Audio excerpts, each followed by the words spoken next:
அருமையான சபையை கர்த்தர் இன்றைக்கு நமக்கு கொடுத்திருக்கிற செய்தி யாக்கோபு புத்தகத்தில் 4ஆம் அதிகாரம் 8ஆம் வசனத்தில் உள்ளது. James chapter 4 verse 8. James chapter 4 verse 8. யாக்கோபு 4வது அதிகாரம் 8வது வசனம். தேவனிடத்தில் சேருங்கள், அப்பொழுது அவர் உங்களிடத்தில் சேருவார். பாவிகளே, எங்கள் கைகளை சுத்திகரியுங்கள். இருமனம் உள்ளவர்களே, உங்கள் இருதயங்களை பரிசுத்தமாக்குங்கள்.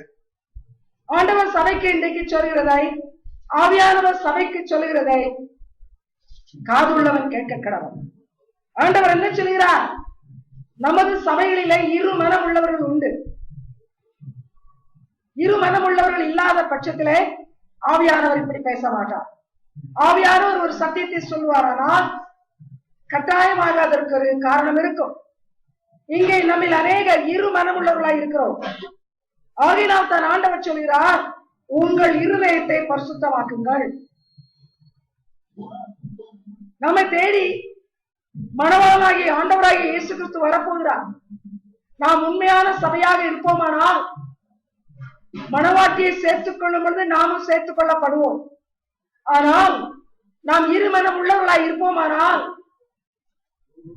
நம்முடைய மனது பாதி ஆண்டவருக்கும் மறுபாதி உலகத்துக்கும் கொடுக்கப்பட்டுக் கொண்டிருக்கிற ஒரு நிலைமையில் இருக்குமானால் அவர் நம்மை கைவிட வேண்டிய நிலைமை வரும்.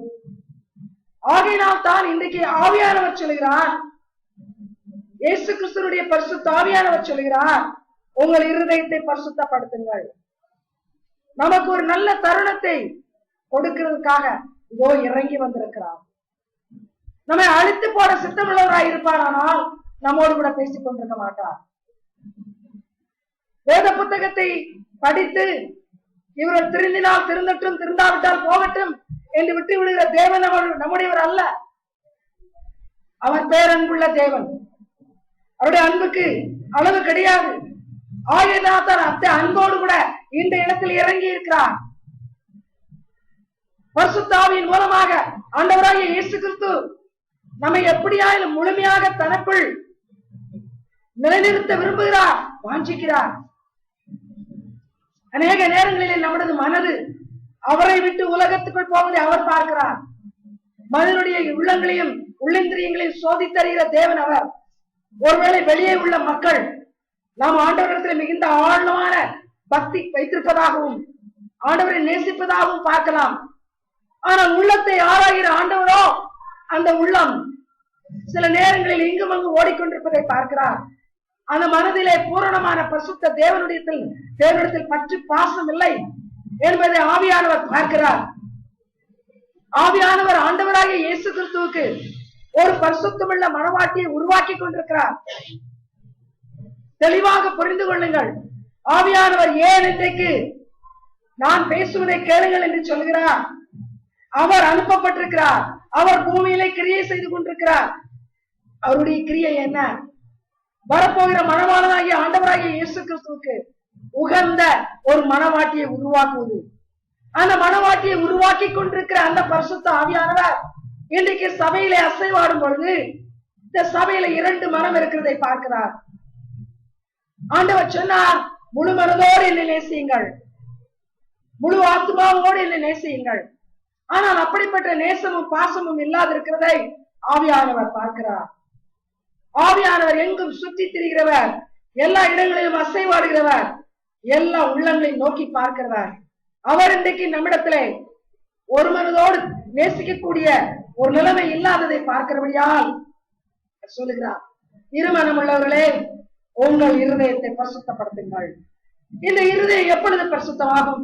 இந்த இருதயத்தை எப்படி பரிசுத்தமாகுவது? நம்முடைய மனதை பரிசுத்தமாக்க இந்த பூமியில ஏதாயும் உண்டா? நிச்சயமாகவே கிடையாது. இந்த மனம் புதிதாக வேண்டுமானால், இந்த மனம் புதிதாகி மறுரூபப்பட வேண்டுமானால் ஆண்டவர் நம்மில் கிரியை செய்ய வேண்டும். நம்மை ஜீவ பலியாக ஒப்புக் கொடுக்க வேண்டும். அந்த ஆண்டவருடைய பாதத்தில் நம்மை வைத்து விட வேண்டும். ஆண்டவரை பரிசுத்தாவியை கொண்டு என் மனதை புதிதாக்கும். என் மனதில் இருக்கிற உலக சிந்தைகள், உலக அனாவசியமான தேவையற்ற பற்று பாசங்கள், உம்மை நேசிப்பதற்கு தடையா இருக்கிற காரியங்கள் எல்லாவற்றையும் எடுத்து போடும். நான் என்னை ஜீவ பலியாக ஒப்புக் கொடுக்கிறேன் என்று சொல்வோமானால் இன்றைக்கு அந்த மனம் புதிதாகும். ஆகினால் தேவ சபையே, பரிசுத்த ஆவியினுடைய குரலை கேளுங்கள். பரிசுத்த ஆவியானவர் பேசும்போது அசட்டை செய்யாதிருங்கள். பரிசுத்த ஆவியானவருடைய உள்ளம் இயேசுவுக்காக துடித்துக் கொண்டிருக்கிறது. அதை உணர்வோம். இன்னைக்கு நம்மை பூரணமாக ஒப்புக் கொடுப்போம். நம் மனதை புதிதாக்குவதற்காக இதோ இங்கே இறங்கி வந்திருக்கிறார். இந்த இடத்துல வசனத்தை கொண்டு நம்மை கழுவ, வசனத்தை கொண்டு நம்மை சுத்திகரிக்க இறங்கி வந்திருக்கிறார். நாம் செய்ய வேண்டியது ஒன்றே ஒன்று. ஆவியானவரே, உன் சத்தத்தை கேட்கிறேன். சபையாகிய மனவாட்டியாகிய என்னிடத்தில் நீ பேசுவதை நான் கேட்கிறேன். நீர் என்ன சொல்லுகிறீரோ அதை என்னில் நிறைவேற்றுவதற்கு என் மனதை உமக்கு நேராக திருப்புகிறேன். இனி நான் இந்த உலகத்துக்கு அல்ல, இந்த பூமிக்கு அல்ல, உமக்கே சொந்தம். என்னை பரிபூர்ணமாய் ஒப்புக் கொள்கிறேன் என்று சொல்லுவோமானால் வல்லமையின் ஆவியானவர் வல்லமையான கிரியைகளை செய்வார். ஆண்டவராய் இயேசு கிறிஸ்து இன்று வருவார். ஆனாலும் ஒரு சில நாட்களோ மாதங்களோ வருடங்களோ கழித்து வருவார். ஆனாலும் நாம் அவருக்காக ஆயத்தமாய் இருக்க முடியும். அவர் என் நேச மனவாட்டியே என்று சொல்லி நம்ம அழைத்து செல்லக்கூடிய ஒரு நிலைமைக்கு நாம் வர முடியும். தேவ சபையே, இந்த செய்தியை தொடங்குவதற்கு முன்பாக பல மக்கள் தங்களுடைய சாட்சியின் மூலமாக வேதனையோடு சொல்லிக் கொண்டிருக்கிற ஒரு சில காரியங்களை உங்களோடு பகிர்ந்து கொள்ளும்படியாக ஆவியானவர் கொடுத்த கட்டளையின் பிரகாரமாக இப்பொழுது நான் அதை சொல்கிறேன். ஒரு பாஸ்டர் யுகாண்டா, ஆப்பிரிக்க நாடுகளிலே ஒரு நாடு யுகாண்டா, அந்த நாட்டிலே ஒரு பெரிய சபையை வைத்திருக்கிற ஒரு பாஸ்டர், அவருடைய பெயர் ஜான். இவர் ஆண்டவரால் அழைக்கப்பட்டு ஒன்றுமில்லாத காட்டை போல பயனற்ற இடங்களில் எல்லாம் போய் ஊழியம் செய்யும்படியாக சொன்னார். இவர் எல்லா காரியத்தையும் ஏற்றுக்கொண்டார். இவர் செய்து கொண்டிருந்த உலக பரகாரமான பணியை விட்டுவிட்டார். ஆண்டவரே, நீர் என்ன சொல்லுகிறீரோ உன் சித்தம் நான் செய்ய வருகிறேன் என்று சொல்லி ஒப்புக் கொடுத்து ஊழியங்களை செய்து கொண்டிருந்தார். ஆனால் பல வருடங்கள் ஊழியங்கள் நடத்தின பிற்பாடு ஒரு நாள் ஆண்டவர் அந்த பாஸ்டர் வந்து பேசினாராம். என்ன பேசினார்? ஜான், நான் உன்னை எனக்கு ஊழியனாக தெரிந்து கொண்டேன். நீ என்னுடைய ஊழியத்தையும் செய்து வருகிறாய். ஆனால் இன்று நான் மணவாளனாய் வருவேன். ஆனால் உன்னை மணவாட்டியாக அழைத்து செல்ல முடியாது. If I come today to take my bride, you will not be part of the bride. இந்த வார்த்தையை கேட்டவுடன் அந்த பாஸ்டர் உடைந்து போனார், நொறுக்கப்பட்டார். நான் ஆண்டவருக்காக எவ்வளவோ ஊழியர்களை செய்திருக்கிறேனே, என்னையா விட்டு சொல்ல போகிறார்? நான் தகுதி உள்ளவன் அல்லவா? ஏன்? ஆண்டவரிடத்தில் கேட்டார், ஆண்டவரை நான் என்ன செய்யட்டும்? நான் எடுத்துக்கொள்ளப்பட வேண்டும், நான் நம்முடைய மனவாட்டியாக வர வேண்டும், நான் என்ன செய்ய வேண்டும்? ஆண்டவர் சொன்னார், சபையின் வேலைகளை அப்படியே நிறுத்திடு, பிரசங்கம் வேண்டாம், மற்ற எல்லா பணியும் அப்படியே நிறுத்திவிட்டு என்னோடு நான் சொல்லிற இடத்துக்கு வா என்று சொல்லி பல நாட்களாக உபவாசித்து கர்த்தருடைய பாதத்துல அவர் கண்ணீரோடு காத்திருக்கும்படியாக செய்தார். பல காரியங்களை வெளிப்படுத்தினாராம். ஊழியங்களை செய்தாய், உன் மனமோ பூரணமாக இடத்தில் இல்லை. உன் மனதை பல இடங்களிலே பல விதங்களிலே பறிகொடுத்தவனாய் நீ இருந்தாய். ஆகையினால் நான் உன்னை எச்சரித்து உன்னை திருத்த வேண்டிய ஒரு நிலைமை வந்தது என்று சொன்னார். தேவனுடைய பிள்ளைகளே, இப்படிப்பட்ட செய்தியை ஆண்டவர் எனக்கு ஏன் கேட்கும்படியான தருணத்தை கொடுத்தார்? இது கடந்த ஞாயிற்றுக்கிழமை நான் உங்களோடு பேசிவிட்டு போற பிற்பாடு இந்த வாரத்திலே நான் எதிர்பாராத விதமாக ஆண்டவர் நான் கேட்கும்படியாக கொடுத்த செய்தி. இந்த பாஸ்டர் பேசுற 1 மணி நேரம் 45 நிமிடங்கள் ஒரு பெரிய அமெரிக்க சபையின் மூலமாக முன்னால் கண்ணீரோடு பேசினார். தொடர்ந்து அவர் கண்ணீர் விட்டுக் கொண்டே பேசிக் கொண்டே இருந்தார். உள்ள நொறுக்கப்பட்டவராக பேசினார். சபையை எச்சரித்தார். நான் இப்பொழுது இயேசுவோடு போய்விடுவேன் என்று கனவு கண்டேன். நான் ஊழியக்காரன் உண்மையாக இருக்கிறேன் என்று நினைத்தேன். ஆனால் நான் அறியாமல் என் மனதை பலவிடத்தில் பறிகொடுத்திருக்கிறேன். பல விதங்களில் என் மனதை நான் விட்டிருக்கிறேன், சிதற விட்டிருக்கிறேன். அதை என் ஆண்டவர் எனக்கு வெளிப்படுத்தினார் என்று சொல்லி அவர் மிக வேதனையோடு கண்ணீரோடு ஜெபித்தார். அந்த சபை நொறுக்கப்பட்டது. முடிவில் அவர் ஆல்டர் கால் கொடுக்கும் பொழுது அனைத்து மக்களும் எழுந்து நின்று அழுதார்கள், ஒப்பு கொடுத்தார். தேவனுடைய பிள்ளைகளை, இது தற்செயலாக நடந்த காரியம் அல்ல. ஆண்டவராய் இயேசு கிறிஸ்து சீக்கிரமாக வரப்போகிறார். நம்மில் எத்தனை பேருடைய இருதயம் அவருக்கு ஏற்றதாக இருக்கிறது? With a single heart devotion to be loved, to be worshipped. அல்லது இன்றைக்கு இரு மனதோடு இருக்கிறோமா? இன்னும் உலகத்தையும் அனுபவிக்க வேண்டும். இந்த உலகத்திலே எதெல்லாம் என் கண்களுக்கு தோன்றுகிறதோ, காணப்படுகிறதோ, அதையெல்லாம் அனுபவிக்க வேண்டும் என்று இரு மனதோடு இருக்கிறோமா? அப்படி இருப்போமானால் ஆண்டவர் கட்டாயப்படுத்த மாட்டார். ஆனால் அப்படி இருந்தால் நித்தியத்தை இழந்து விடுவோம். மனவாட்டியாக மகிமையாக ஒரு வாழ்க்கையை இழந்து விடுவோம். ஆகினால் தான் இறங்கி ஆவியானவர் பேசுகிறார். உனக்கு இருமனம் இருக்குமானால் நீ இன்றைக்கு என்னிடத்தில் வா, நான் உன்னை பரிசுத்தப்படுத்தட்டும் என்று ஆண்டவர் சொல்கிறார். மற்றும் ஒரு செய்தியை நான் பார்த்தேன், அதையும் உங்களுக்கு சொல்ல சொன்னார். இந்த சபையிலே 20,000 பேர், இதுவும் ஆப்பிரிக்கா நாட்டிலே 20,000 பேர் உள்ள ஒரு சபை. கவனியுங்கள், ஒரே வேளையிலே 20,000 பேர் உட்கார்ந்து ஆராதிக்கிற ஒரு சபை. அந்த சபையை குறித்து ஆண்டவர் அந்த சபையின் போதகருக்கு ஒரு வெளிப்பாடு கொடுத்தார். ஆண்டவர் சொன்னாராம், இன்றைக்கு நான் என் மனவாட்டியை அழைத்து செல்ல வருவேனால் ஒரே 1% மட்டும்தான் உன் சபையில் ஆயத்தமாயிருக்கு. 1% என்று சொன்னால் 200 பேர் மாற்றம். அந்த 20,000 பேரிலே 200 பேர் மாற்றம். மற்ற அனைவரும் 199 பேர் என்னுடையவர்கள் அல்ல, என் மனவாட்டியாக என்னோடு கூட வருவதற்கு தகுதி உள்ளவர்கள் அல்ல என்று ஆண்டவர் சொன்னார். இந்த காரியமும் கூட நான் கேட்டபோது ஆண்டோட சமூகத்தில் நான் அடுகினேன். அதிகமாக சபைக்காக ஜெபிக்க ஆரம்பித்தேன். நம்முடைய சபையின் கதி என்ன? இன்றைக்கு ஆண்டவர் இங்கே இறங்கி வந்து ஒரு கணிப்பை கொடுப்பாரானால், இப்படி ஒரு காரியத்தை சொல்லுவாரானால், 1% என்று சொல்லுவாரானால், இங்கே நாம் 50 பேர் கூட இருக்கவில்லை. அப்படியானால் எவருமே தகுதி உள்ளவர்களா இருக்க முடியாது. எவ்வளவு ஆண்டவருடைய ஸ்டாண்டர்ட், அவர் எதிர்பார்க்கிற தரம் எவ்வளவு உயர்ந்தது என்று தெரிகிறதா? ஏதோ கடவுள்,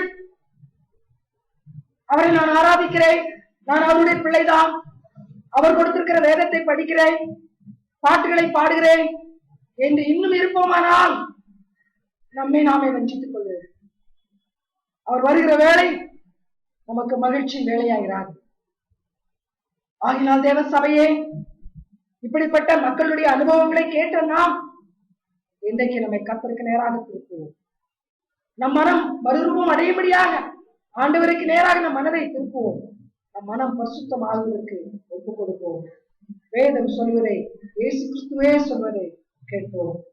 மத்தேயு 6வது அதிகாரம் 24வது வசனம். Matthew chapter 6 verse 24. மத்தேயு 6:24. 2 எஜமானங்களுக்கு ஊழியம் செய்ய ஒருவனாலும் கூடாது. ஒருவனை பகைத்து மற்றவனை சிநேகிப்பான், அல்லது ஒருவனை பற்றி கொண்டு மற்றவனை அசட்டை பண்ணுவான். தேவனுக்கும் உலக பொருளுக்கும் ஊழியம் செய்ய உங்களால் கூடாது. தேவனுக்கும் உலக பொருளுக்கும் சேவை செய்ய உங்களால் கூடாது. இதற்கு அர்த்தம் என்ன? இதனுடைய பொருள் என்ன? உங்கள் மனதிலே 2 பேருக்கு இடம் கொடுத்து 2 பேருக்கு நீங்கள் சேவை செய்ய நினைப்பீர்களானால் அது நடக்காத ஒரு காரியம். உங்கள் மனதிலே ஒரு பக்கத்திலே உலகம், இன்னொரு பக்கத்திலே நான், இப்படி வைப்பீர்களானால் அது நடக்கக்கூடாத காரியம். கவனி, ஆண்டவர் பேசுகிற வார்த்தைகளை கவனி. இந்த அநேக வேளையிலே நம்மை நாம் அறியாமலே இருக்கிறோம். நம்மை குறித்து வேதத்தின் வெளிச்சத்தில் நாம் சோதித்து பாராதபடியினால் நம்மை நாம் அறியாதவர்களாய் இருந்து கொண்டிருக்கிறோம். வசனம் ஒரு கண்ணாடியாக இருக்கிறது. நம்முடைய இருதயத்தின் சிந்தனைகளை, நம்முடைய உள்ளத்தின் நிலைமையை, நம்முடைய மனதின் நிலைமையை வெளிப்படுத்தக்கூடிய ஒரு கண்ணாடியாக வேதம் இருக்கிறது. ஆனால் அநேக நேரத்தில் அந்த வேதத்தை தெளிவாக படிக்காத காரணத்தால் நம் மனது எப்படி இருக்கிறது என்பதை நாம் இன்னும் அறியவில்லை. ஆண்டவரே என்று சொல்கிறோம், இயேசுவே என்று சொல்கிறோம். சில வேளைகளிலே நான் பரலோக ராஜ்யத்துக்கு வரப்போகிறேன், எனக்கென்று ஒரு பரலோக ராஜ்யத்தை, ஒரு ஸ்தலத்தை ஆயத்தப்படுத்தி வைத்திருக்கிறீர் என்று சொல்லி அவரை ஆராதித்து துதித்து புகழ்ந்து கொண்டிருக்கிறோம். ஏன் அப்படி செய்து கொண்டிருக்கிறோம்? நம்முடைய மனது பூரணமாக ஆண்டவருக்குள் இல்லாமல் உலகத்துக்குள்ளும் இருக்கிறது என்பதை அறியாமல் இருக்கும். இதுதான் வஞ்சிக்கிற ஆவியினுடைய வேலை. வஞ்சிக்கிற பிசாசானவன் ஒரு வெளி தோற்றத்தை கொடுக்கிறான் நமக்கு. ஒரு வெளிப்படையான தோற்றத்திலே நான் நல்லவன், நான் ஆண்டவருக்கு விருப்பமானவன், நான் ஆண்டவர் சொல்லுவதை கேட்கிறவன் என்று உணரும்படியாக வைத்து விடுகிறான். அந்த வஞ்சிக்கிற ஆவிக்கு இடம் கொடுத்து நான் சரியாகத்தான் இருக்கிறேன், என் மனதில் ஆண்டவருக்கு பூரணமாக இடம் கொடுத்திருக்கிறேன் என்று நாம் நினைத்துக் கொள்கிறோம். ஆனால் அருமையான தேவனுடைய பிள்ளைகளே, வேதத்தின் மூலமாக ஆவியானவர் பேசுவதை கேட்காதபடியினால் அசுத்த ஆவியினுடைய வஞ்சனைக்கு இடம் கொடுத்து ஏமாந்து கொண்டிருக்கிறோம். ஆவியானவரிடத்திலே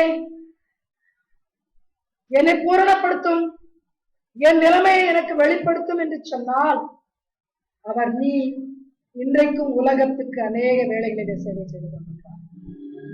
இன்றைக்கு ஆண்டவரோடு ஒப்பிட்டு பார்க்கும் பொழுது உனக்கு உலகம்தான் பெரிது. உன் மனது 90% உலகத்திலும் 10% மாத்திரம் ஆண்டவரிடத்திலும் இருக்கிறது என்று ஆவியானவர் சொல்கிறார். காலையில் எழுந்து இரவிலே உறங்கும் வரையிலே உன் மனதில் ஓடிக்கொண்டிருக்கிற காரியம் எப்படி பரிசுத்தமாய் வாழலாம் என்பது அல்ல, எப்படி பூமியிலே இன்னும் நன்றாக வாழலாம், என்னுடைய வாழ்க்கை தரத்தை இனி எப்படி உயர்த்திக் கொள்ளலாம், இப்படிப்பட்ட எண்ணங்கள் தான் உன் மனதிலே ஓடிக்கொண்டிருக்கிறதே அல்லாமல் நான் எப்படி ஆண்டவரை பிரியப்படுத்தலாம், என் வார்த்தைகள் ஆண்டவரை பிரியப்படுத்தும்படி, அவருக்கு நான் சாட்சியாய் இருக்கும்படி எப்படி மாறட்டும், எப்படி மாற வேண்டும் என்று சிந்திக்கிறவர்களாய் நாம் இல்லை. ஆகினால் தான் ஆண்டவர் சொல்லுகிறார், இயேசுவே சொல்லுகிறார், அநேக வேளையிலே நீ 2 எஜமானுக்கு ஊழியம் செய்கிறாய். பிசாசானவன் கண் முன்னால் பெரிய உருவமாக காட்டுகிறான், அதை பார்த்து ஏமாந்து அவனை எஜமானாய் ஏற்றுக்கொண்டிருக்கிறாய். ஆனால் நானோ வெளிப்படையாக எந்த ஒரு அட்ராக்டிவ்னஸ், கவர்ந்து இழுக்கக்கூடிய ஒரு காரியத்தை கொண்டு வர மாட்டேன். பகட்டான ஒரு காரியத்தை உனக்கு முன்பாக நான் வைக்க மாட்டேன். என் வேதத்தில் சொல்லியிருக்கிற பிரகாரம் ஆழமான அன்போடு உன்னை நேசிப்பேன். அதை உன் மனதில் நீ உணர முடியும். நீ என்னோடு கூட இணைந்திருப்பாயானால் உன் மனதில் அந்த அன்பை உணர முடியும். அப்பொழுது நீ என்னை எஜமானாக வைத்து என்னை சேவிப்பாய். ஆனால் பிசாசானவன் கண் முன்னால் உலகத்துக்கு அடுத்த பெரிய காரியங்களை காட்டுகிறான். அவைகளை உன்னுடைய சரீர பிரகாரமான கண்கள் பார்க்கிறது. அதை பார்த்தவுடன் நீ ஏமாந்து விடுகிறாய். ஓ, இதெல்லாம் எனக்கு இருக்கிறதா, இதெல்லாம் எனக்கு கிடைக்குமா, இப்படியெல்லாம் நான் வாழ முடியுமா என்று அவன் பக்கத்தில் சாய்ந்து விடுகிறாய். ஆண்டவர் வேதனையோடு சொல்லிக் கொண்டிருக்கிறார், யாருக்கு ஊழியம் செய்கிறாய்? உன் மனதிலே யாருக்கு முதலிடம்? உன் மனதை யாருக்கு பறி கொடுத்திருக்கிறாய்? இரட்டை வேடம் போடவே முடியாது. கவனியுங்கள். கொஞ்சம் ஆண்டவருக்கு, மற்றதெல்லாம் உலகத்துக்கு. ஒரு ஏழை விதவை தன்னிடத்தில் இருந்தது எல்லாவற்றையும் போட்டு விட்டாள். அவள் போட்ட காசு ரொம்ப குறைவானது. ஒருவேளை அந்த காசை வைத்து எதுவுமே வாங்க முடியாத ஒரு குறைந்த மதிப்புள்ள ஒரு பணம் தான். ஆனால் ஆண்டவர் சொன்னார், தனக்கு இருந்தது எல்லாவற்றையும் போட்டு விட்டாள்.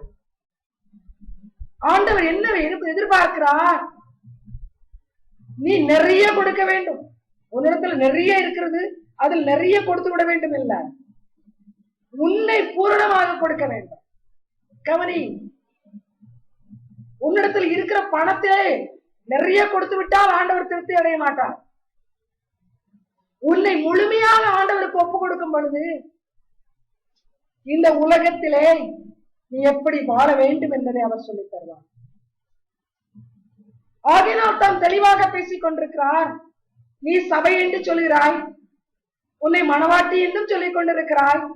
ஆனால் அதிகமாக உலகத்திலே இச்சையை கொண்டு உன்னை இழுக்கிற பிசாசுக்கு நீ ஊழியம் செய்கிறாய். அவனுக்கு உன் மனதை கொடுத்திருக்கிறாய். இன்றைக்கு ஆண்டவர் சொல்லுகிறார், உன் இருதயத்தை நான் கழுவட்டும். உன் இருதயத்தில் இருக்கிற பிசாசுக்கு அடுத்த காரியங்களை நான் கழுவட்டும். எந்தெந்த பகுதியிலெல்லாம் உன் மனதிலே பிசாசானவன் ஆளுகை செய்து உன்னை இரு மனமுள்ளவனாய் மாற்றுகிறானோ அந்த பகுதிகளிலே நான் உள்ளே வரட்டும். எனக்கு இடம் கொடு, நான் அந்த பகுதிகளை சுத்தப்படுத்தட்டும். ஆண்டவரே சொல்கிறார், உங்கள் இருதயங்களை பரிசுத்தமாக்குங்கள். அப்படியானால் இது நடக்கக்கூடிய காரியம், இது சாத்தியமான காரியம். இந்த இருதயத்தை ஆண்டவரிடத்தில் கொடுக்கும் பொழுது அதை பரிசுத்தமாக்குவார். அவர் ஒருவர் தான் செய்ய முடியும். அவர் பரிசுத்தம் உள்ள தேவன். நான் பரிசுத்தர், நீங்களும் பரிசுத்தராகுங்கள் என்று சொல்லியிருக்கிறார். பரிசுத்தம் இல்லாமல் ஒருவரும் தேவனை தரிசிக்க முடியாது என்று சொல்லியிருக்கிறார். ஆகினால் வாழ்க்கையில அதிகமான பகுதியிலே அசுத்தமும் ஒரு பகுதியிலே பரிசுத்தமும் இருக்க முடியாது. அது நடக்கக்கூடாத ஒரு காரியம். ஆகையினால் தான் ஆண்டவர் சொல்கிறார், நான் உன்னை பரிசுத்தமாக்குகிற பரிசுத்த ஆவியை உனக்காக கொடுத்திருக்கிறேன். இந்த பரிசுத்த ஆவியானவருடைய வேலை என்ன? இயேசுவுக்கு பிரியமான பரிசுத்தத்தை நம்மில் உருவாக்குவது. ஆகையினால் இன்றைக்கு அந்த பரிசுத்த ஆவியானவரை கிரியை செய்யும்படியாக அழைப்போமானால் அவர் உள்ளே வருவார். இயேசு எதிர்பார்க்கிற பரிசுத்தத்தை உருவாக்குவார். சபையே, நம்மை நாமே வஞ்சித்துக் கொண்டிருப்போமானால் சமீபம், காலம் சமீபம், அழிவுக்குட்படுவோம், நித்திய ஆக்கினைக்கு உட்படுவோம். இன்றைக்கு உன் கண் எதை அழகு என்று பார்க்கிறதோ அது நாளையத்திற்கு இராது. அது நிரந்தரமானது அல்ல. அது நிரந்தரமாக உன்னை திருப்திப்படுத்த முடியாது. ஆகினால் ஆண்டவர் சொல்கிறார், நான் உன் இருதயத்தை பரிசுத்தமாக்கட்டும், இடம் கொடு. அடுத்து ஆண்டவர் என்ன சொல்கிறார் பாருங்கள். யாக்கோபு நிருபம் 1 அதிகாரம் 8வது வசனம். James chapter 1 verse 8. யாக்கோபு 1 அதிகாரம் 8வது வசனம். இருமனம் உள்ளவன் தன் வழிகளில் எல்லாம் நிலையற்றவனாய் இருக்கிறான். கவனியுங்கள், தன் வழிகளில் நிலையற்றவன். ஒரு வழி இருக்குமானால் சபையில தூங்காமல் செய்தியை கழுது. ஒரு வழி இருக்குமானால் அதில் நேராக சென்றால் மாத்திரம்தான் சென்று அடைய வேண்டிய இடத்தை சென்று அடைய முடியும். தெளிவாக சொல்லியிருக்கிறது, 2 மனம் இருந்தால் நேராக போய்கொண்டிருக்கும் பொழுது திடீரென்று அந்த பக்கம் ஒரு வழி செல்கிறதே, அங்கேயும் தான் போய் பார்ப்போம். அங்கே என்ன இருக்கிறது, அந்த வழி எப்படி இருக்குது, அதை போய் கொஞ்சம் பார்க்கலாம். போய்கொண்டிருக்கும் பொழுது இன்னொரு வழி வரும். இப்படித்தான் பிசாசு நம்முடைய வாழ்க்கையிலே திசை திருப்புவதற்காக பல தவறான வழிகளை காட்டிக் கொண்டிருக்கிறான். இந்த வழிகளில் நிலையற்றவர்களாய் நம்மை மாற்றி விடுகிறான். யாரும் கேட்டால் நாம் சொல்லுவோம், இயேசு நானே வழி என்று சொல்லியிருக்கிறார், அவர் நானே வாசல் என்றும் சொல்லியிருக்கிறார். நான் அவர் வழியாக பிரவேசித்து பரலோக வாசல் அவராக இருக்கும்படியாக பார்த்து கொண்டு பரலோகத்துக்குள் செல்லுவேன் என்று சொல்லிக் கொண்டிருக்கும். ஆனால் துவங்குகிற நாம் கொஞ்ச தூரம் போன உடனேயே அந்த நேரான பாதையை விட்டு, அந்த வழியை விட்டு தடுமாறி தயங்கி தவறான வழியை விழுந்து விடுகிறோம். கவனியுங்கள், நமக்கே தெரியவில்லை எப்படி அந்த பிசாசு நம்மை மயக்குகிறான், எப்படி நம்மை ஏமாற்றுகிறான், நமக்கே தெரியவில்லை. இன்றைக்கு இப்படித்தான் பண ஆசை எல்லா தீமைக்கும் வேறு என்று சொல்லப்பட்டிருக்கிற அந்த பண ஆசை அநேக நேரங்களிலே நம்மை திசை திருப்பிக் கொண்டிருக்கிறது.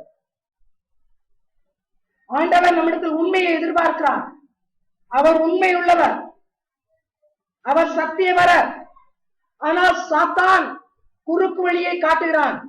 நான் நேர்மையாக இருப்பேன், நேர் வழியில் செல்வேன் என்று தீர்மானம் எடுத்த பிற்பாடும் ஒரு குறுக்கு வழியை காட்டி, இந்த வழியில் வா, நிறைய பணம் கிடைக்கும், சீக்கிரமாக சம்பாதிக்கலாம், இப்படி அப்படி ஒரு வழி அவன் காட்டும் பொழுது அந்த வழிக்கு ஓடுகிறோம். நம்முடைய மனம் தடுமாறுகிறது, நம்முடைய திசை மாறிவிடுகிறது. கவனியுங்கள், இப்படித்தான் இன்றைக்கு அநேக திருமணங்கள் முடிந்து கொண்டிருக்கிறது. திருமணங்கள் செய்கிறார்கள் அநேகர். நான் பெண்களையும் தான் சொல்கிறேன், இது பயங்கரமான காலமாக இருக்கிறது. சிறிது காலம் ஒரு ஆணோடு வாழ்ந்துவிட்டு ஒரு பெண்ணோடு வாழ்ந்துவிட்டு பிற்பாடு எதையோ ஒன்று பார்க்கும் பொழுது பிசாசு சொல்கிறான், என்ன உன் மனைவி அழகாகவா இருக்கிறாள், அவளை விட இந்த பெண் அழகா இருக்கிறாள் அல்லவா, அவளை விட இந்த பெண் கவர்ச்சியாக பேசுகிறாள் அல்லவா, இவள் நிறைய நகை போட்டிருக்கிறாள், நல்ல வீட்டில் இருக்கிறாள் என்று மனதை மயக்க வருவான். ஒரு விசுவாசியா இருக்கிற மகன் கூட, ஆண்டவருக்கு என் வாழ்க்கையை ஒப்பு கொடுத்திருக்கிறேன், நான் ஆண்டவருடைய பிள்ளை என்று சொல்கிறவன் கூட திசை மாறி அவள் பின்னாலே சொல்கிறான். ஆகினால்தான் சாலமோன் சொல்கிறார், வேசி படுகுழி, அவள் ஆழமான ஒரு குழி, கேட்டுக்கு இழுத்துச் செல்கிறவள். பிசாசானவன் வழி திருப்புவான், திசை மாறி போக செய்வான். ஆனால் ஒரே மனதோடு இருக்கிற ஒரு மனிதன் அப்படி போக மாட்டான். ஆண்டவருக்கு தன் மனதை உறுதியாக ஆழமாக ஒப்பு கொடுத்த மனிதன் தன் வாழ்வில் எவர் குறுக்கிட்டாலும், எந்த சூழ்நிலை குறுக்கிட்டாலும் இன்னொருவரை பார்க்க மாட்டான். ஆகினால் தான் இயேசுவை குறித்து சொல்லும் பொழுது பாவத்தை பாராத சுத்த கண்ணர். அவருக்கு எத்தனையோ பெண்கள் சேவை செய்தார்கள், ஆனால் ஒருவரை இச்சையோடு அவர் பார்க்கவில்லை. கவனியுங்கள், திசை திருப்புகிற பிசாசானவன் உன் வழியிலே உன்னை நிலை தடுமாற செய்வான், உன் வழியிலே நீ தாறுமாறாக ஓட செய்வான். நீ துவக்கத்திலே நல்ல வழியைத்தான் தெரிந்து கொண்டிருப்பாய், ஆனால் உன்னை அறியாமல் வேறு வழியிலே உன்னை திருப்புவான். அதற்கு பணத்தை பயன்படுத்துவான், பெண்ணை பயன்படுத்துவான், இன்னும் எதெல்லாம் உனக்கு கவர்ச்சியாக தோணுகிறதோ அதையெல்லாம் பயன்படுத்துவான், உன்னை நிலை தடுமாற செய்வான். ஆகினால் தான் இருமனம் உள்ளவன் தன் வழிகளில் நிலையற்றவன் என்று வேதம் சொல்லுகிறது. உறுதியாக நான் இயேசுவை தவிர, இயேசு காட்டுகிற வழியை தவிர எந்த திசையிலும் திரும்ப மாட்டேன் என்று சொல்வாயானால், உன் வாழ்க்கையில் எந்த காரியம் குறுக்கிட்டாலும் ஒரே மனதோடு ஆண்டவரை பின்பற்றுவார். பவுல் அப்போஸ்தலனை ஆண்டவர் தனக்கென்று தெரிந்து கொண்டார். பல 10 ஆண்டுகள், several decades அவர் ஆண்டவருக்கு என்று ஊழியம் செய்தார். ஊழியம் செய்யும் பொழுது அவரோடு கூட பல தரப்பட்ட மக்கள் பழகுகிற நிலைமை உருவாயிற்று. ஆனால் இந்த பவுல் இந்த உலகம் குப்பை என்று சொல்லி தன் கண்களை எதற்கும் விட்டுக் கொடுக்கவில்லை. அவனுடைய கண்கள் எதையும் பார்க்கவில்லை. அவனுடைய மனது எதன் பின்னால் போகவில்லை.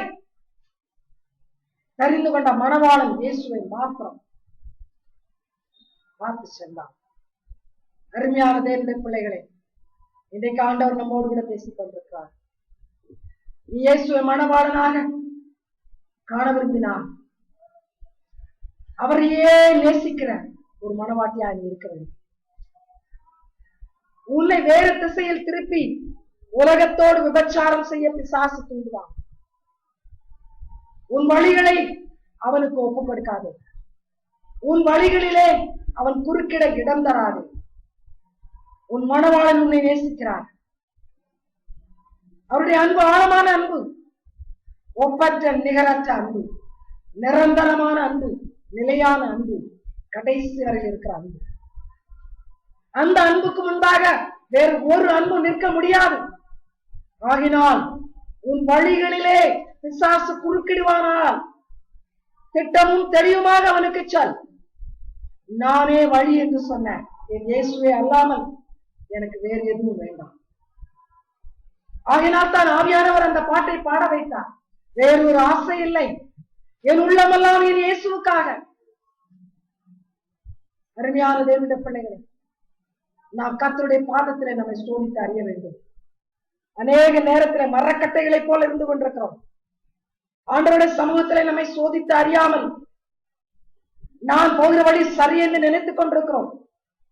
இன்றைக்கு ஆண்டவர் அந்த கடின இருதயத்தை உடைக்க விரும்புகிறார். அந்த தவறான மனதை தனக்கு நேராக திருப்ப விரும்புகிறார். நம்முடைய செவி தினவுகளை இருதய கடினத்தை மாற்றுவதற்காக பேசிக் கொண்டிருக்கிறார். Will you yield to him? He wants to break you. He wants to mold you. He wants to reshape you. Don't be arrogant and stubborn. தேவ சமூகத்திலே கடின இருதயத்தோடு இராதே. கர்த்தர் உடைக்க விரும்புகிறார். கர்த்தர் மாற்ற விரும்புகிறார். தொடர்ந்து உன் வழியிலே போகாதே. நீ தெரிந்து கொண்ட வழி தவறாய் இருப்பதனால் தான் உன்னுடைய ஆத்ம மணவாளன் ஆதங்கத்தோடு பேசிக் கொண்டிருக்கிறார். ஏன் அப்படி அவர் பேசுகிறார்? உன்னை எப்படியாயிரும் தன்னோடு வைத்துக் கொள்ள துடிக்கிறார். Such a loving heart he has. Somehow he wants to take you to be his. He doesn't want to lose you. உன்னை அவர் இழக்க விரும்பவில்லை. உன்னை நரகத்தை விட அவர் விரும்பவில்லை. ஆகையினால் தான் அவர் மனம் துடிக்கிறது. பேசுகிறார், என் வழியில் வா. உன் மனதை பல வழிகளுக்கு ஒப்புக் கொடுக்காதே. அது எவ்வளவு மேன்மையாக காணப்பட்டாலும் உத்தமமாக காணப்பட்டாலும் அதற்கு இல்லை என்று சொல். என் வழிகளில் மாத்திரம் வா. என்னுடைய பிள்ளைகளை, இந்த அன்புக்கு நீங்கள் பணிவீர்களா? Will you respond to this love? I don't think anybody ever has expressed such love. It's only Jesus who can express such love. Will you deny your heart to him? Will you continue in your arrogant way? Stop it. Turn to him. ஆண்டவரை நோக்கி பார். என்னை அறியாமல் பல வழிகளில் போய்விட்டேன். என்னை அறியாமல் உலகத்தால் கொடுக்கப்பட்ட காரியங்கள் பெரிதென்று நினைத்து விட்டேன். என்னை அறியாமல் கையில் வந்த பணம் பெரிதென்று நினைத்து விட்டேன். என்னை அறியாமல் இந்த உலகத்திலே எந்தெந்த பொருட்கள் கவர்ச்சியா இருக்கிறதோ அதையெல்லாம் பெரிதென்று எண்ணிவிட்டேன். என்னை மன்னியும். நம்மிடத்தில் வருகிறேன். Come to him. Return to him. Let Jesus be your way. தொடர்ந்து வாருங்கள். அப்போஸ்தலர் நடவடிக்கைகள் புத்தகம் 5வது அதிகாரம் 2வது வசனம்.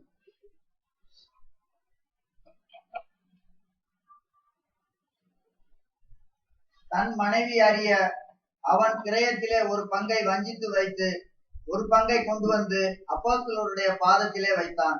Acts chapter 5 verse 2. கிரயத்தில் ஒரு பங்கை வஞ்சித்து வைத்து ஒரு பங்கை கொண்டு வந்தான். ஆண்டவருடைய சீடர்களாக அனலியா சப்பீரா என்ற தம்பதிகள் இருந்தார்கள். இயேசுவை நேசித்தார்கள். பரிசுத்தாவின் அபிஷேகம் பெற்றார்கள். ஆனால் அவருடைய மனது பூரணமாக ஆண்டவரிடத்தில் இல்லை. அவர்களை சுற்றிலும் இருந்த பரிசுத்தவான்கள் தங்களுடைய ஆஸ்தி சம்பாத்தியத்தை எல்லாம் விற்று பணமாக்கி அப்போஸ்தலருடைய பாதத்தில் வைத்தார்கள். இல்லாதவர்களுக்கு பகிர்ந்து கொடுங்கள், நாம் எல்லோரும் சமமாக அனுபவிப்போம், நம்மில் ஒருவரும் ஏழையாய் இருக்கக்கூடாது, ஒருவரும் தேவைக்கு அதிகமாய் வைத்திருக்க கூடாது என்று ஒரு தீர்மானம் செய்தவர்களாக தங்கள் பொருட்களை விற்று கொண்டு வந்து வைத்தார்கள். ஆனால் இந்த அனனியாவும் சப்பீராவும் பரிசுத்தாவின் அபிஷேகத்தை பெற்றிருந்த போதிலும் அவருடைய மனதிலே சாத்தானுக்கு இடம் இருந்தது. முழுமையாக இயேசுவை நேசிக்கவில்லை. மற்றவர்கள் காணும்படியாக நிலத்தை விற்றார்கள். நிலத்தின் கிரயம் ஒருவேளை 1 லட்சம் என்று வைத்துக் கொள்ளலாம். இன்றைக்குள்ள கணக்கில் அந்த 1 லட்சம் ரூபாயிலே ஒரு 40,000 தங்களுக்கு வைத்துக் கொண்டார். மீதத்தை கொண்டு வந்து அப்போஸ்தலருடைய பாதவழியில வைத்தார். பேதுரு அங்கே இருந்தார், அவர் பாதவழியில வைத்தார். கவனியுங்கள், இங்கே பிசாசானவன் மனதை கவர்ந்தான். ஏன் முழுமையும் கொடுக்கிறாய்? முழு பணத்தை கொடுத்து விட்டால் உனக்கு இருக்காதே, கொஞ்சத்தை வைத்து விடு, கொஞ்சத்தை எடுத்துக்கொள். நடந்தது என்ன? உடனே மரணம். தம்பதியர் இருவரும் மரித்தார்கள், நேரடியாக நரகத்துக்கு சென்றார்கள். கவனியுங்கள், இதுதான் ஆண்டவர் கொடுக்கிற தீர்ப்பு. இவர்களால் பூரணமாக ஆண்டவரை நேசிக்க முடியவில்லை. ஆண்டவரை நேசிக்கிற மக்கள் மத்தியில் இருந்தார்கள். கவனியுங்கள், அந்த சபையிலே ஒரு மனதோடு கூட இருந்து அப்பம் விட்டார்கள், கர்த்தரை துதித்தார்கள், மகிழ்ச்சியா இருந்தார்கள் என்று வேதம் சொல்கிறது. ஆனால் அப்படிப்பட்ட சூழ்நிலையில் கூட அவர்களால் உண்மையாக இருக்க முடியவில்லை. வஞ்சிக்கிற பிசாசானவன் உள்ளே நுழைந்தான், ஒரு கெட்ட எண்ணத்தை கொண்டு வந்தான், விழுந்தார்கள். இன்னைக்கு நம்ம எத்தனை பேர் அப்படி இருக்கிறோம்? ஒரு பங்கை வஞ்சித்து மற்றதை ஆண்டவருக்கு கொடுப்பது. நம்முடைய வாழ்க்கையில் ஒரு பகுதியை ஆண்டவரே இந்த பகுதி எனக்கு இருக்கட்டும், இந்த ஒரு பகுதி உமக்கு நான் தரமாட்டேன், இது எனக்கு இருக்கட்டும், மற்றதை உமக்கு தருகிறேன். கவனியுங்கள், பிசாசானவன் கொஞ்சம் கொடுத்தால் கூட திருப்தியாகி போய்விடுவான். பிசாசை அழைத்து 90 ஆண்டவருக்கு கொடுக்கிறேன், 10 மாத்திரம் உனக்கு தருவேன் என்று சொன்னால் மிகுந்த மகிழ்ச்சியோடு பெற்றுக் கொள்வான். ஏன் தெரியுமா? அவனுக்கு நன்றாக தெரியும் ஆண்டவர் 90 ஏற்றுக்கொள்கிறவர் அல்ல. அவனுக்கு தெளிவாக தெரியும் ஆண்டவர் 100க்கு 100 கேட்கிறவர். முழு மனதோடு என்னை நேசி என்று சொன்னவர். இன்றைக்கு இப்படித்தான் நாம வஞ்சிக்கப்பட்டுக் கொண்டிருக்கிறோம். கொஞ்ச இடத்திலே பிசாசுக்கு இடம் கொடுக்கிறோம், மற்ற நேரங்களில் எல்லாம் ஆண்டவருக்கு, மற்ற விதத்தில் எல்லாம் ஆண்டவருக்கு என்று நம்மை நாமே ஏமாற்றிக் கொண்டிருக்கிறோம். ஏன் அனனியா சப்பீராவை ஆண்டவர் அடித்தார்? விபச்சாரம் செய்தார்களா? தவறான வழியிலே நண்பர்களோடு சுற்றி திரிந்தார்களா? குடித்தார்களா? வெறித்தார்களா? இல்லை. இவர்கள் இருந்தது பரிசுத்தவான்களின் ஐக்கியத்தில். அவர்களோடு இருந்த மற்றவர்கள் எல்லாரும் பரிசுத்தர்கள், அவர்களோடு தான் இருந்தார்கள். ஏன் இந்த தண்டனை? ஏன் உடனே மரணம்? ஒரு பகுதியிலே ஆண்டவருக்கு இடமில்லை. மனதிலே கொஞ்ச இடத்தை பிசாசுக்கு கொடுத்தார்கள், ஆண்டவர் ஏற்றுக்கொள்ளவில்லை. அனனியாவே சப்பீராவே, நான் 100க்கு 100 எதிர்பார்த்தேன், உங்களுடைய முழு அன்பை எதிர்பார்த்தேன், நீங்கள் முழுமையாக என் வழிக்கு வர வேண்டும் என்று எதிர்பார்த்தேன். ஆனால் நீங்களோ ஒரு பகுதியிலே பிசாசுக்கு இடம் கொடுத்தீர்கள். நீங்கள் என் ராஜ்யத்துக்கு உரியவர்கள் அல்ல. கவனிங்கள், கிருபையின் காலத்தில் நடந்தது. புதிய உடன்படிக்கையின் காலம், இயேசு கிறிஸ்துவின் மரணத்துக்கு பிற்பாடு உள்ள காலம், புதிய உடன்படிக்கையின் காலம். இது கிருபையின் காலம். இந்த கிருபையின் காலத்தில் தான் அவர்களுக்கு அப்படிப்பட்ட தண்டனை கொடுக்கப்பட்டது. நீங்களும் நானும் கிருபையின் காலத்தில் இருக்கிறோம். நமக்கு அப்படிப்பட்ட தண்டனையை கொடுப்பதற்கு ஆண்டவருக்கு அதிக நேரம் செல்லாது. தொடர்ந்து மீறி கொண்டிருப்போமானா, தொடர்ந்து நம்முடைய வழிகளிலே சென்று கொண்டிருப்போமானா, நம்மளை தண்டிப்பதற்கு ஆண்டவருக்கு அதிக நேரம் செல்லாது. ஆண்டவர் நம்மோடு கூட பேசிக் கொண்டிருக்கிறார். முழுவதையும் ஆண்டவர் கொடுத்திருக்கிறாயா? ஒரு பங்கை வஞ்சித்து வைத்திருக்கிறாயா? முழுமையாக ஆண்டவருக்கு கொடுத்திருக்கிறாயா? ஒரு பங்கை வஞ்சித்து பிசாசு எடுத்துக்கொண்டானா?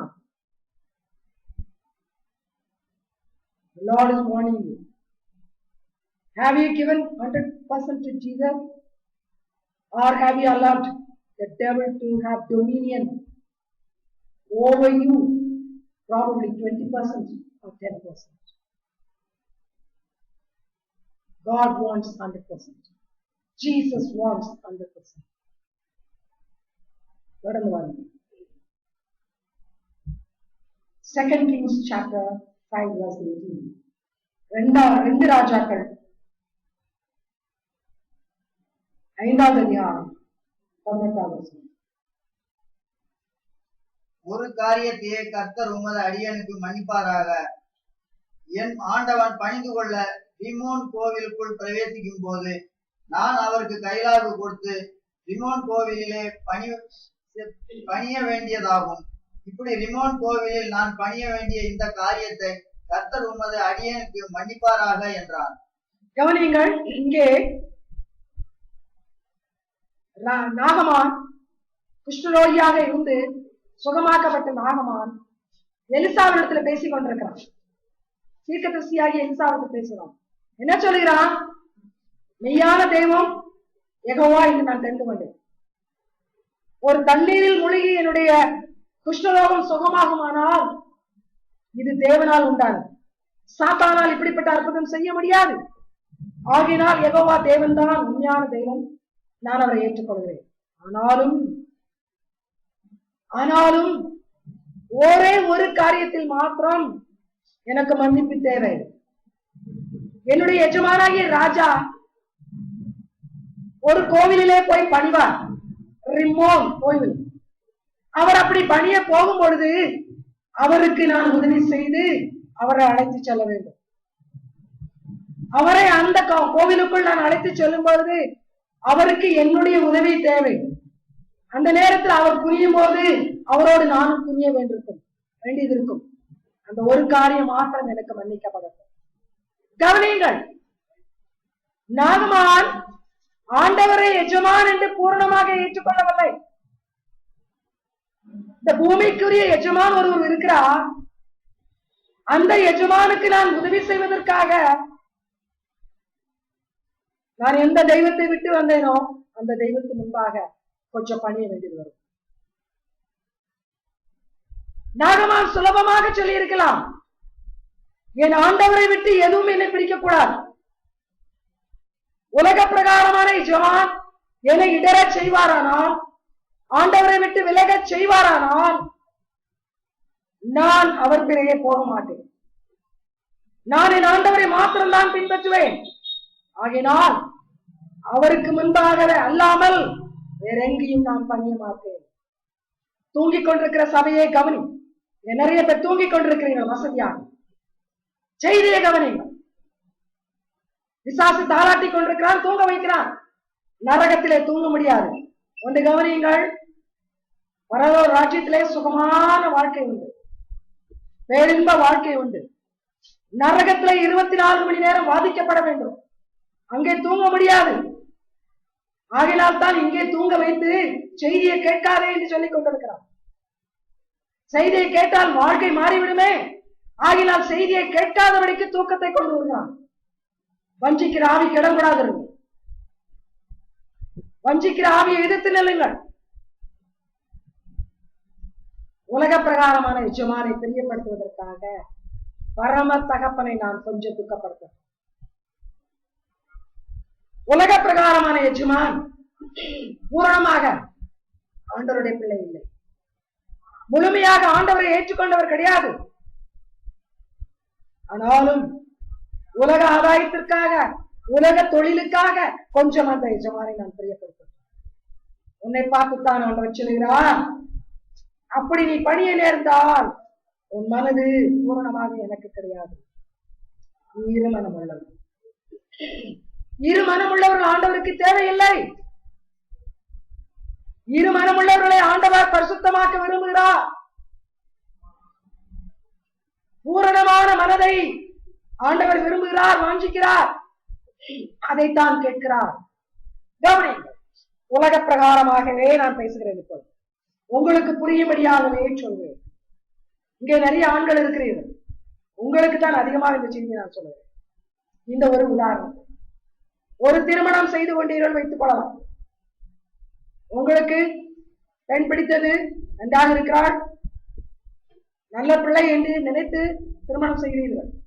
ஆனால் ஒரு நாள் வந்து சொல்கிறார், நான் கொஞ்சம் இன்னொருவரையும் நேசிக்கிறேன், கொஞ்சம் தான், நான் உங்களோடு வாழுவேன், ஆனால் கொஞ்சம் மாத்திரம் அந்த ஆளுக்கும் இடம் கொடுப்பேன் என்று சொன்னால் நீங்கள் என்ன சொல்வீர்கள்?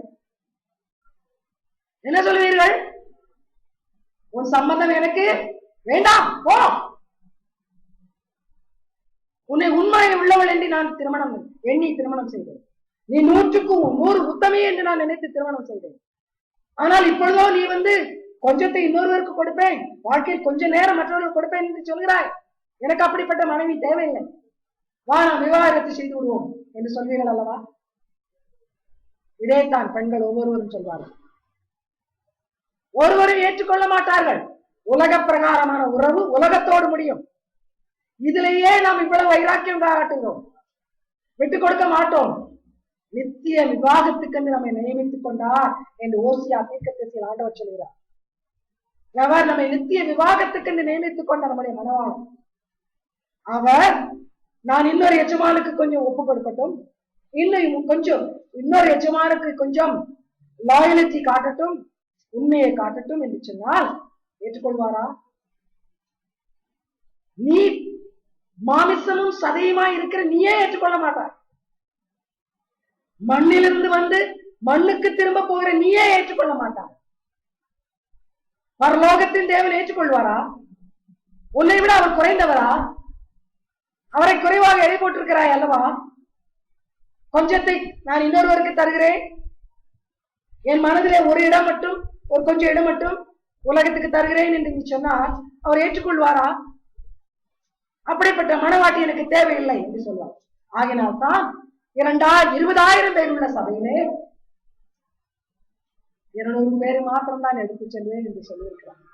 ஆகினால்தான் பல ஆண்டுகளாக உண்மையும் உத்தமமும் நான் ஊழியம் செய்கிறேன் என்று நினைத்த அந்த யுகாண்டா பாஸ்டரிடத்தில் நான் உன்னை அழைத்துச் செல்ல மாட்டேன் என்று சொல்லியிருக்கிறார். கவனியுங்கள்,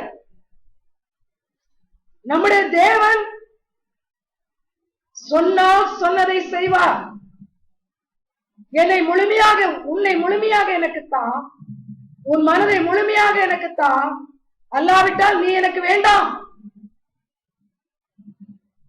இது அவருடைய ஸ்டாண்ட். இதுதான் அவருடைய நிலைமை, இதைவிட வேறு இல்லை.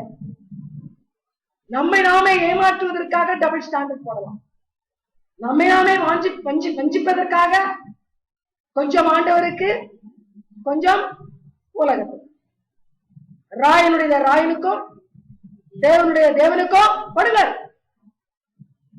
நீ ராயனுடையவனா தேவனுடையவனா? நீ சாத்தானுடையவனா தேவனுடையவனா? நீ தேவனுக்கு சொந்தமாயிருந்தால் உன்னை தேவனுக்கு கொடு. நீ பிசாசுக்கு சொந்தமாயிருந்தால் பூரணமாக பிசாசுக்கு கொடுத்து விடு. இங்கு கொஞ்சம் அங்கு கொஞ்சம் நீ கொடுக்க முடியாது. இப்படிப்பட்ட பிரசங்கங்களை கேட்காதனால்தான் இன்னைக்கு நாம் பல விதங்களில் ஆடிக்கொண்டிருக்கிறோம். நாம் இருக்கிற இடங்களிலே சாட்சி இல்லாமல் இருக்கிறோம்.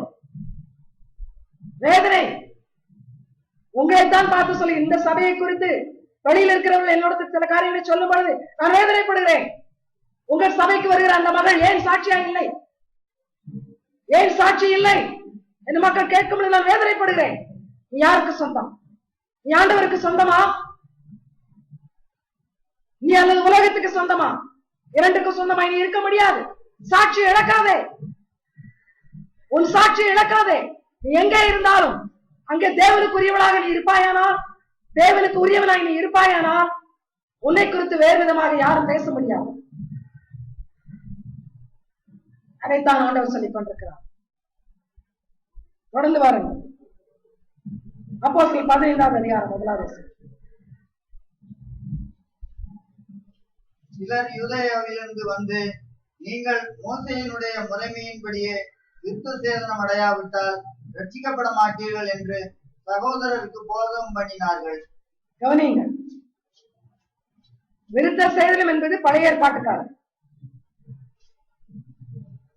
இருதயத்திலே விருத்த சேதனம் அடைவது என்பது பாவத்தை விட்டுவிடுவது. ஆகினால் இயேசு சுவாமி சிலுவையில் மரணத்தின் மூலமாக நம்முடைய சரீரத்தில் எந்த மாறுதலையும் எதிர்பார்க்கவில்லை. பழைய ஏற்பாட்டு காலத்திலே சரீரத்திலே நுனி தோலை எடுத்து போட வேண்டும் என்று இருந்தது. புதிய ஏற்பாட்டிலே இயேசு ரட்சிக்கப்படுகிறவர்களுக்கு அந்த காரியம் தேவையில்லை. உள்ளத்திலே ஆண்டவரை ஏற்றுக்கொண்டால், மனம் புதிதாகி ஆண்டவரை மனதிலே ஏற்றுக்கொண்டால் போதும் என்று சொல்லியிருக்கிறார். ஆனால் இந்த யூத மதத்தை சேர்ந்த சில பேர் ரட்சிக்கப்பட்ட பிற்பாடு கூட விருத்த சேதனம் செய்ய வேண்டும் என்று சொல்லி மக்களை குழப்பினார்கள். சரி, இப்பொழுது புதிய ஏற்பாட்டு காலத்துக்கு வருகிறேன். ஒருவேளை நீங்கள் பாரம்பரிய சபையாக இருக்கலாம். பாரம்பரிய சபைகளிலே நிறைய பாரம்பரிய காரியங்கள் உண்டு. மனிதரால் ஏற்படுத்தப்பட்ட சடங்காச்சாரங்கள், சட்டங்கள் உண்டு. இன்றைக்கு நான் விசுவாசி, ரட்சிக்கப்பட்டவன் என்று சொல்லி வாழ்ந்து கொண்டிருக்கிறோம். ஆனால் பாரம்பரிய சபை குறுக்கிடும். பாரம்பரிய சபையின் வழிபாடுகள், சட்டங்கள், சடங்காச்சாரங்கள் குறுக்கிட்டு, நீ விசுவாசியாக இருந்தாலும் நீ இந்த காரியத்தை செய்ய வேண்டும், இதுதான் சபையை எதிர்பார்க்கிற காரியம் என்று சொல்லும் பொழுது அதற்கு விட்டுக் கொடுக்கும். ஆகினால் தன் விசுவாசி என்று சொல்கிறவர்கள் வெட்கக்கேடு. குழந்தைகளுக்கு ஞானஸ்நானம் வைத்துக் கொண்டிருக்கிறார்கள். வெட்கக்கேடான காரியம். விசுவாசிகள் என்பவர்கள் திருமணத்தின் போது பல சடங்காச்சாரங்களை நிறைவேற்றிக் கொண்டிருக்கிறார்கள்.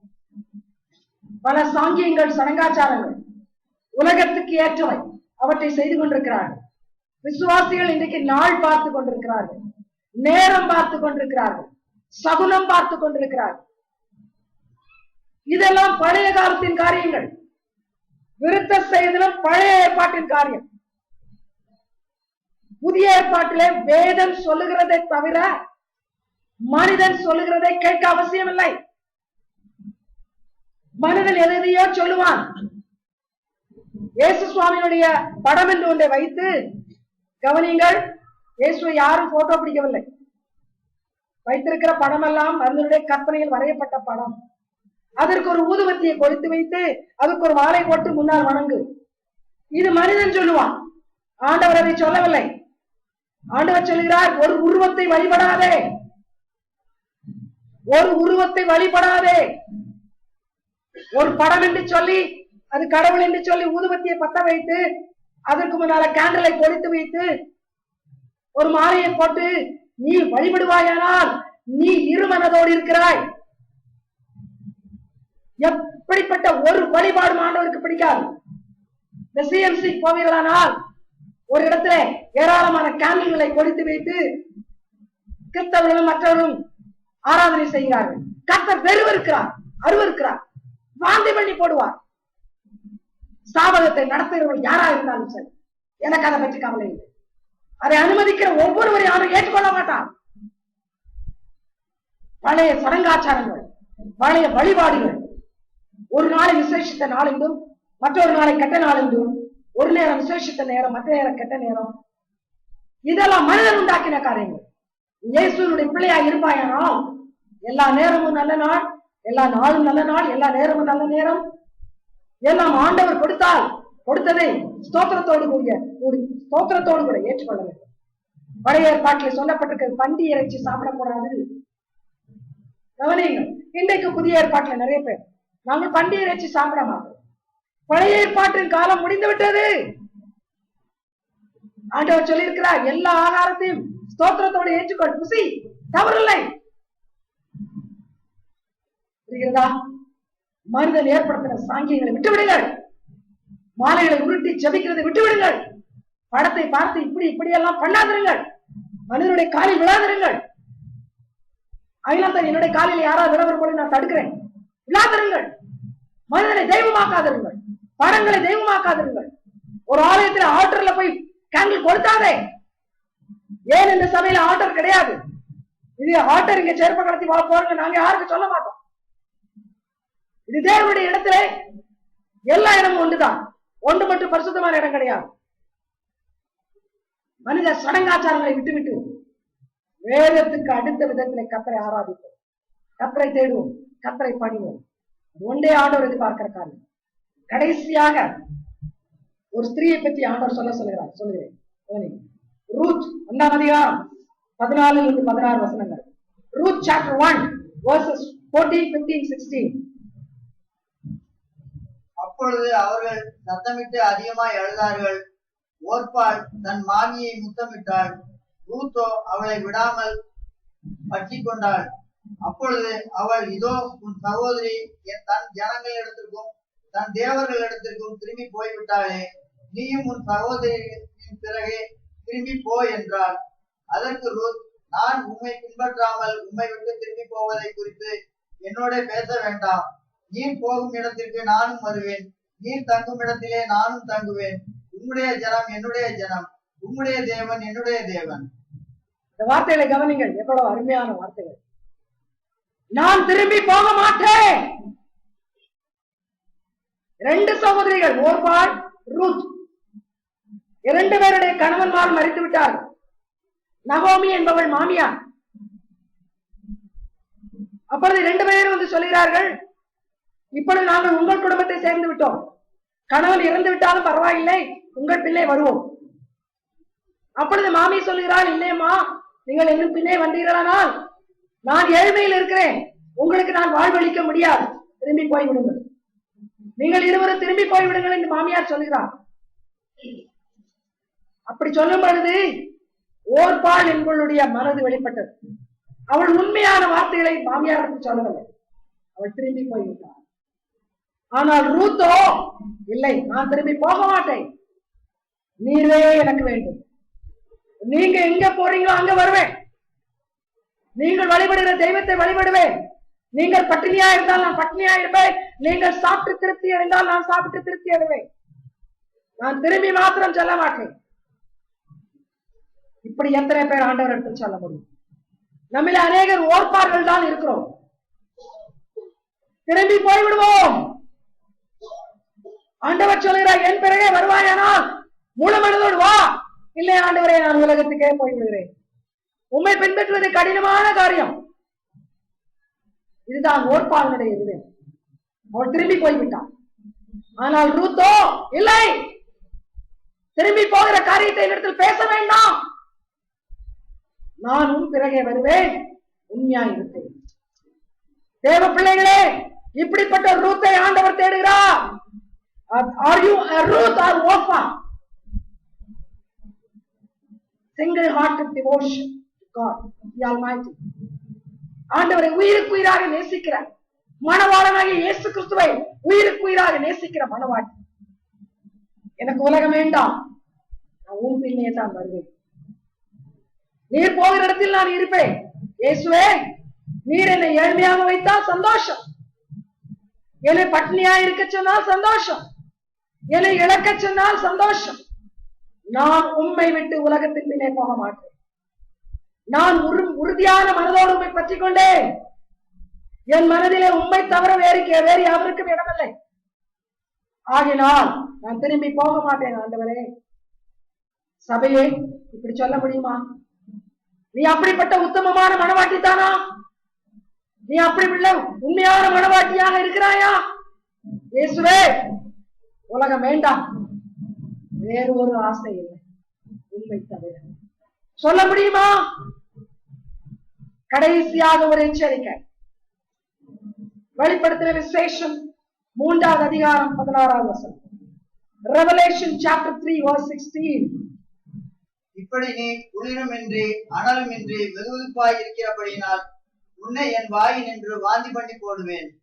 இருமனமுள்ளவன் யார்? குளிருமின்றி அனலுமின்றி இருக்கிறவன். குளிரும் இல்லை, அனலும் இல்லை, வெதுவெது. ஆண்டவர் சொல்கிறார், இப்படி இங்கொன்றும் அங்கொன்றுமாய் இருப்பாயானால் உன்னை வாந்தி பண்ணி போடுவேன். உன்னை என்னோடு அழைத்து செல்ல மாட்டேன். நீ எனக்கு வேண்டாம். I want a bride who will love me wholeheartedly, who I can love and cherish. I don't want a bride with divided loyalty. கவனியுங்கள், எனக்கு வேண்டிய மனவாட்டியா என் மேல் தன் உயிரை வைத்திருக்கிறவள். பாடல் ஒன்று இருக்கிறது, உயிரான உயிரான உயிரான இயேசுவே. இதை பாடுவார்கள், வெறும் பாட்டுத்தான். உயிரெல்லாம் உலகத்திலும் பணத்திலும் பொருளிலும் பொருளிலும் அல்ல சாப்பாட்டிலும், பாட்டு மாத்திரம் உயிரான இயேசு. இன்னைக்கு வேறு ஒரு ஆசையிலே எல்லோரும் பாடினீர்கள், அழகாக பாடினீர்கள். உங்கள் முகத்தை பார்த்தால் அப்படியே தேவ பிரசனம் வந்துவிட்டது போன்று தோன்றிச்சு. ஆனால் உண்மையே இயேசுதான் ஆசையா? உள்ளமெல்லாம் எதன் பின்னாலேயோ ஓடிக்கொண்டிருக்கிறது, என்னென்ன ஆசைகளையோ கொண்டிருக்கிறது உள்ளம்.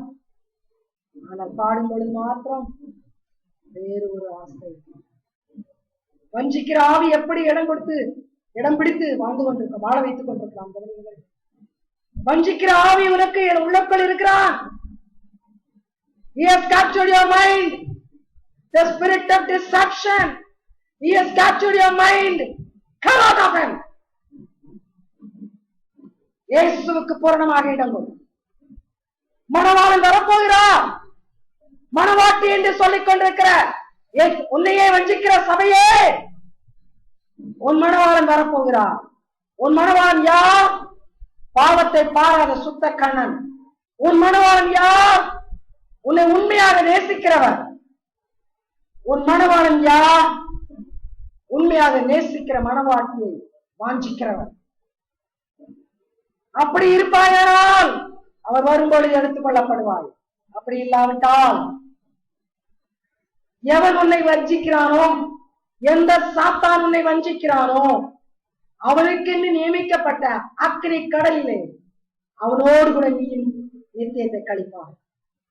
There is no other place. There is no other place. There is no other way other than Jesus. Jesus is the only way. There are no two ways. There are no two ways. இயேசுவை ஏற்றுக்கொள்வாயானால் முழு மனதையும் அவருக்கு கொடுத்து முழு மனதோடு அவரை பற்றிக்கொள். என்று போல இன்றைக்கும் செய்தியை கேட்டு பழைய மனதோடு திரும்பி செல்வாயானால் இன்று உனக்கு மரணம் நேரிட்டால் எங்கே செல்வாய்? அந்த கேள்வி உன் காதிலே ஒலிக்கட்டும். இன்று இயேசு வருவானால் எங்கே செல்வாய்? இந்த காரியம் உன் காதில் ஒலிக்கட்டும். Beware! Hell is a dangerous place, most wretched place. God doesn't want you to go there. கற்பனை கேட்டாத கொடூரமான இடம் நரகம். கர்த்தர் அங்கே நீ போவதை விரும்பவில்லை. இயேசு அங்கே உன்னை தள்ள விரும்பவில்லை. ஒரே வழி இயேசு. வா, உன்னை ஒப்புக்கொடு. ஆண்டவரே, நான் உண்மை முழு மனதோடு பின்பற்றுவேன் என்று சொல். அப்படி சொல்வாயானால் உன்னை நீ ரட்சிப்பாய்.